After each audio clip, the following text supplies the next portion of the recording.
खुदावंद यीशु मसीह के अजीम और बाबरकत नाम में आप सब की सलामती हो। नाज़रीन, हमारा आज का डिवोशन लिया गया है मुकद्दस याकूब का आम खत, उसका 3 बाब और उसकी 9वीं आयत से 12वीं आयत तक।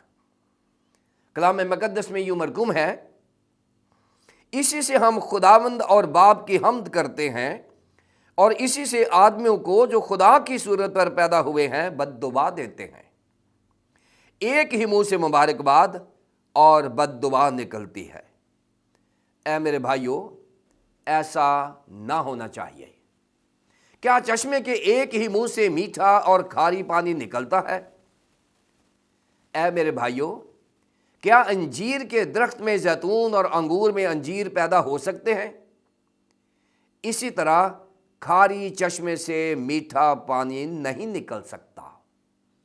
कलाम मुकद्दस के पढ़े और सुने जाने पर खुदावंद की बरकत हो, आमीन। नाज़रीन, आज के हमारे डिवोशन का अनवान है दोगली जुबान या जुबान का दोहरा मेयार, और इसे आप तक पहुंचाने के लिए हमारे साथ तामन किया है बीकन लाइट से वर्ड एट वर्क ने। नाज़रीन, मुकद्दस याकूब जिस भी मजमून को पकड़ते हैं, ईमानदारों को उस पर मुकम्मल तस्वीर देते हैं, ताकि मुकद्दस याकूब के जहन में जो ईमानदार है वो हमें दिखा सके, ताकि हम उसको कॉपी करके उससे सीखें और मुकद्दस याकूब के जहन के ईमानदार बन जाएं। खुदावंद का बंदा मुकद्दस याकूब जहां हमारे ईमान की इस्लाह करता है, वहां हमारे जिस्म की इस्लाह भी करता है। और खुदावंद का यह बंदा तनकीद बराए इस्लाह करता है। वो तनकीदी भी है, लेकिन उसका मकसद ईमानदारों पर तनकीद करना ही नहीं है, बल्कि तनकीद बराए इस्लाह। और तनकीद करने का बेहतरीन असूल जो दिया गया है वो भी यही है कि अगर हमने किसी पर तनकीद करनी है तो हमारे अंदर हसद नहीं होना चाहिए, हमारे अंदर जेलसी यानी किसी किस्म का बुग़्ज़ कीना नहीं होना चाहिए, बल्कि हमें किसी की इस्लाह के लिए उस पर तनकीद करनी चाहिए। अगर आप मुकद्दस याकूब के खत के 3 बाब की 12 आयात को गौर से देखें तो पहली 2 आयात में मुकद्दस याकूब ने एक ऐसे शख्स को कामिल कहा है जो अपनी ज़ुबान पर कंट्रोल कर सकता है। फिर 3 बाब की 3 से 5वीं आयत में अगर आप देखें तो वहां पर बताया गया है कि हमारी ज़ुबान में खुदा ने कितनी ताकत रखी हुई है। अगर मुस्बत इस्तेमाल हो तो तामीरी काम होते हैं, अगर मनफी इस्तेमाल हो तो तखरीबी काम और तबाही और बर्बादी भी हो सकती है। फिर 3 बाब की 6ठी आयत में हम देखते हैं कि ज़ुबान के नुकसान की बात की गई है कि ज़ुबान इतना ख़तरनाक उज़्व है जो इंसानी जिस्म में मौजूद है, किस तरह से वो इंसान का और दुनिया का नुकसान कर सकती है। फिर 7वीं से 8वीं आयात में देखें तो मुकद्दस याकूब रसूल फरमाते हैं कि कोई शख्स भी ज़ुबान को अपने काबू में नहीं रख सकता, यानी ज़ुबान के सामने इंसानी बेबसी का बयान किया गया है। और अब 9वीं से 12वीं आयत तक अगर आप देखें तो यहाँ पर ज़ुबान के दोहरे म्यार यानी दोगली ज़ुबान से मुतल्लिक़ तालीम दी गई है। इससे पहले मुकद्दस याकूब ने पहले बाब की 8वीं आयत में भी इस मजमून को छेड़ा था, लेकिन डिटेल के साथ नहीं बताया था। और वहाँ लिखा है कि 2 दिला यानी 2 गला, 2 ज़ुबानें रखने वाला, 2 ख्यालात रखने वाला, यानी ऐसा शख्स जो अपनी ज़ुबान का दोहरा म्यार रखता है, ऐसा शख्स सब बातों में बेकयाम है। सो मुकद्दस याकूब अभी भी ज़ुबान के इस दोहरे मेयार पर खुश नहीं है, क्योंकि ज़ुबान का एक ही मेयार है और वो खुदा का ईजाद किया हुआ है। और खुदा के ईजाद किए हुए मेयार में पैदाइश के पहले बाब में खुदा ने शुरू ही कैसे किया है, रोशनी हो जा, खुदा ने कलाम किया, ज़ुबान का इस्तेमाल किया और पूरा बाब तख्लीक के कायनात को बयान करता है। खुदा का कलाम, खुदा की ज़ुबान इस्तेमाल हुई, तामीरी काम हुआ, और आज भी जहाँ जहाँ खुदा की ज़ुबान बोली जाती है, जहाँ जहाँ ईमानदारों के साथ खुदा का कलाम किया जाता है, वहाँ तामीरी काम होते हैं। और जहाँ जहाँ इबलीस, जो तीसरे बाब की पहली 5 आयत में जिसका जिक्र है पैदाइश की किताब में, अगर इबलीस की ज़ुबान बोली जाती है तो हमेशा इंसान खुदा से दूरी इख्तियार करता है। सो हमें चाहिए कि हम अपनी ज़ुबान का वही मेयार जो खुदा ने हमें दिया है वही रखें, ताकि हम दोगली ज़ुबान से इज्तनाब कर सकें। नामियात में लिखा है, इसी ज़ुबान से जो खुदा ने हमें बतौर तोहफा दी है, हम खुदावंद और बाप की हम्द करते हैं और इसी से आदमियों को जो खुदा की सूरत पर पैदा हुए हैं बद्दुआ देते हैं। नाज़रीन, नामी आयत में मुकद्दस याकूब ने यहूदी यूलोजीज़ की बात की है। ये जो यूलोजीज़ है, इससे मुराद हम्दो सना है, यानी यहूदी हम्दो सना ऐसे है कि यहूदी हर रोज़ 3 मरतबा खुदा की हम्दो सना किया करते थे और उसमें 18 दुआएं किया करते थे, और हर दुआ का आगाज़ यूं होता था, ए खुदावंद तू मुबारक हो। यानी 18 मरतबा वो इन दुआओं में खुदा को मुबारक कहते हैं। और ये यहूदी जो तस्वुर इबादत है वो याकूब के जहन में है।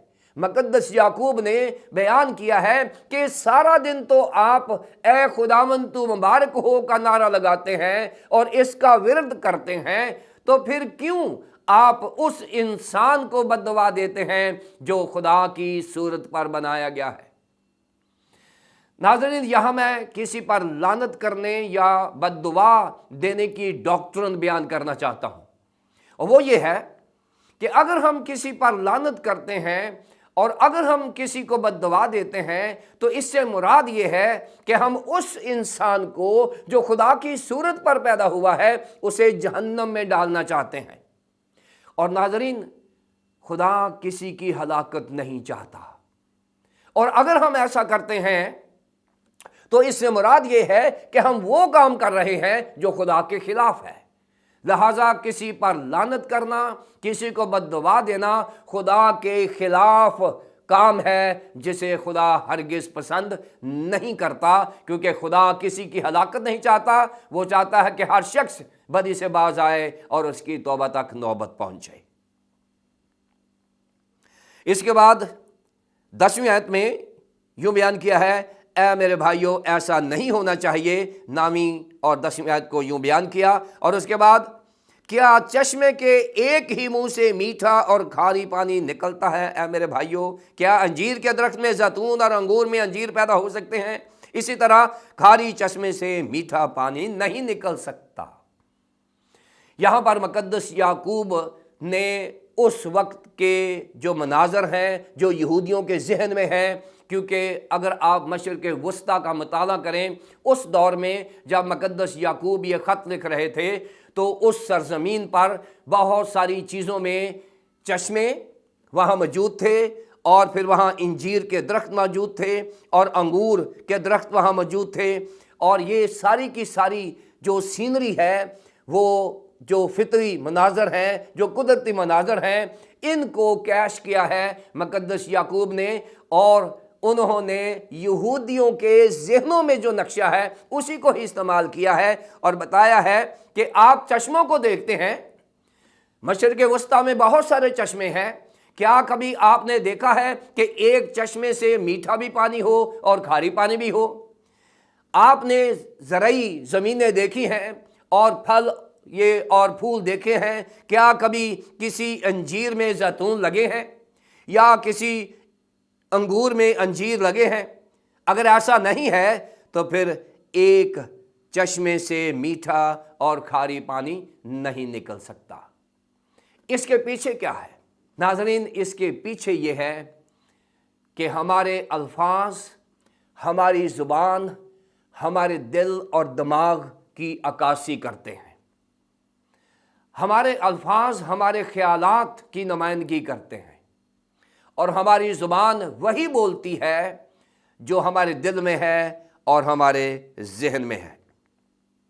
اور اس تعلیم کی بنیاد مقدس یعقوب نے اپنے آقا اور نجات دہندہ خداوند یسوع مسیح کی تعلیمات پر رکھی ہے، جو مقدس متی رسول کے انجیل کے 15ویں باب کی 18ویں سے 20ویں آیت میں بیان کیا گیا ہے کہ ہمارے اندر سے جو نکلتا ہے وہی ہمیں ناپاک کرتا ہے۔ ناظرین، مقدس پطرس رسول سے کون واقف نہیں ہے؟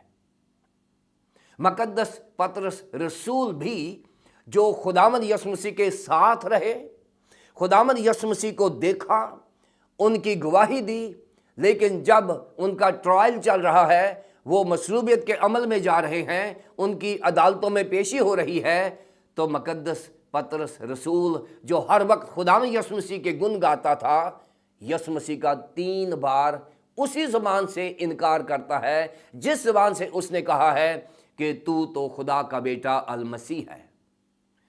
ناظرین، یہاں سے ایک نتیجہ ہم نکالتے ہیں کہ زبان پر اختیار انسانی بس کی بات نہیں ہے۔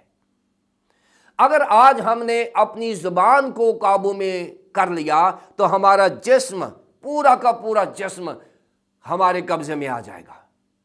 اور اگر انسان سے نہیں ہو سکتا تو یہی بات مقدس داؤد بھی کہتے ہیں، ان کا بھی یہی مسئلہ تھا کہ وہ بھی شاید اسی مسئلے سے دوچار تھے۔ اور زبور 19 کی 14ویں آیت میں مقدس داؤد نے یوں دعا کی ہے، میرے منہ کا کلام اور میرے دل کا خیال تیرے حضور مقبول ٹھہرے، اے خداوند میری چٹان اور میرے فدیہ دینے والے۔ ناظرین، آئیے ہم بھی اس بات کا اقرار کریں کہ میری زبان میرے اختیار میں نہیں ہے۔